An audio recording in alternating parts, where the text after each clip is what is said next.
pandemia nos ha enfrentado con varias realidades. Una en materia laboral es esta: necesitamos repensar y discutir, eso en el seno del Congreso, pero la Secretaría del Trabajo va a acompañar una discusión, sobre todo con miras a que no se violen derechos, es decir, que en el entendido de que las actividades se puedan llevar a cabo en casa, que eso no signifique que se exceda la jornada de trabajo permitida en la ley, en qué condiciones, quién pone qué insumos, y esa es una discusión que esperemos se esté dando en las próximas semanas. Ya se inició, la propia academia ya ha planteado la disponibilidad para acompañar este proceso de discusión. En otros países del mundo ya se tienen legislaciones específicas, pero lo cierto es que el mundo del trabajo tiene que adecuarse a estas nuevas realidades. Es el trabajo en casa, pero también ahora que lo vemos más intenso con las plataformas, por ejemplo, ¿no? Que llevan los insumos, alimentos, y que tiene entonces que el mundo del trabajo entender, en nuestro caso la Ley Federal del Trabajo y la Ley del IMSS, que estamos frente a otra realidad que ya no es la tradicional, una relación laboral tradicional de un solo empleador, un solo trabajador, un lugar de trabajo, un horario en específico, sino cómo podemos restablecer esas nuevas realidades ahora. Entonces es un proceso que me parece tendrá que legislarse en el seno del Congreso y que nosotros vamos a acompañar con nuestra experiencia. Uno de los pilares y prioridades de la Secretaría es la recuperación del salario mínimo. Es una prioridad del Gobierno de México y es importante señalar que los avances que hemos tenido son históricos. 35% del poder adquisitivo se ha recuperado en estos 2 años o año y cacho que llevamos en el gobierno, y se ha hecho por consenso con el sector empresarial y con el sector obrero. Creemos que esta es la ruta a seguir. Históricamente el gran fantasma era que no se podía subir el salario mínimo porque iba a haber inflaciones altísimas, iba a haber una distorsión, y ya demostramos que no es así, que en realidad es una política efectiva y que no podemos seguir sosteniendo que durante 40 años se perdió el 70% del poder adquisitivo. El salario mínimo se quedó por debajo de la pobreza, ni siquiera se alcanzaba para una canasta básica para el que trabaja.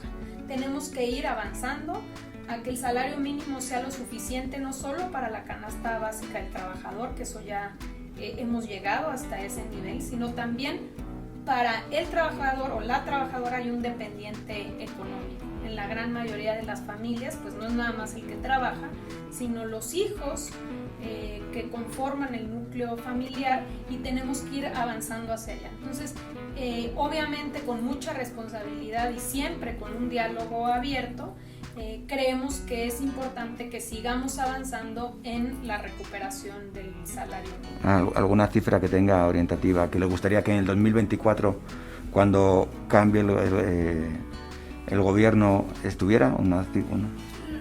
Creo que es difícil establecer una cifra en concreto, pero sí una recuperación importante. Si en 2 años logramos 35%, esperemos poder seguir con esa misma tendencia. Entonces, al principio había muchas empresas que decían frente al programa: ¿yo qué gano? O sea, yo lo voy a formar al joven, pero ¿qué gano? Y hoy vemos cada vez más cómo el interés crece, porque se dan cuenta que en la medida en la que van formando a estas personas, no solo se enriquecen de su trabajo y de sus ganas y de su energía, sino también les ayuda a formar a sus futuros colaboradores. Entonces, muchos de los empleadores actualmente dicen no encontrar a los perfiles idóneos para las vacantes que tienen.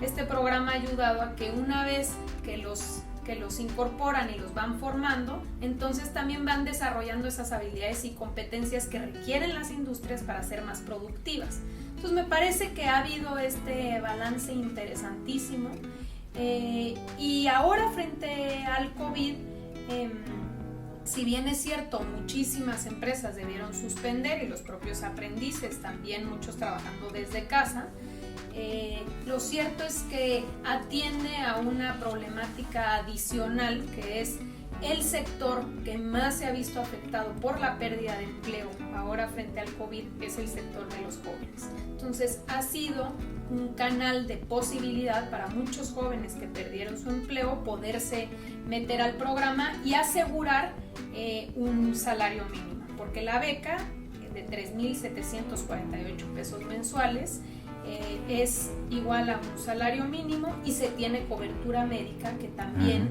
hoy es fundamental. Entonces yo creo que son muy buenos los resultados obtenidos hasta ahora. Tenemos muchas mujeres, 60%, casi 60% son mujeres. También esto es una realidad. Las mujeres tienen mayores dificultades de incorporarse al mercado laboral. Y considero que también es fundamental no solo la experiencia que adquieren durante un año, sino el certificado firmado por el presidente de la República, que les ayuda pues como una especie de carta de recomendación para los que quieren, para los que se quedan en donde se capacitaron o aquellos que buscan empleo. Muchos de ellos, por ejemplo, quieren iniciar un negocio. Por eso ahora, también frente a la pandemia, muchos de los graduados que quieren iniciar negocios se les está apoyando con el programa que lleva la Secretaría de Economía de Tandas para el Bienestar, que son microcréditos que permiten a este joven, después de la experiencia adquirida, ya sea en un oficio o en alguna actividad, iniciar un negocio ya con la experiencia, pero también con este apoyo de microcréditos. Entonces tenemos muchísimos programas que nos permiten, ¿no?, tener la certeza, la certidumbre que de manera directa, sin ningún intermediario, se está protegiendo al 70% de las familias en México. Quiere decir que hoy tenemos la certeza, por ejemplo, de que más del 95% de las familias en las zonas indígenas reciben por lo menos un apoyo del gobierno. A veces más de uno, porque es incluso posible que en una familia pues esté un joven estudiante, 11 millones de becas para estudiantes. Puede ser que esté un joven de bachillerato conviviendo con a lo mejor su madre, que recibe el apoyo de mujeres trabajadoras. Entonces, esto nos ha ayudado frente a esta pandemia en dos cosas: no solamente en permitir que las familias se queden en casa y se protejan, sino también justamente esta transferencia ayuda en el poder adquisitivo para poder activar la economía.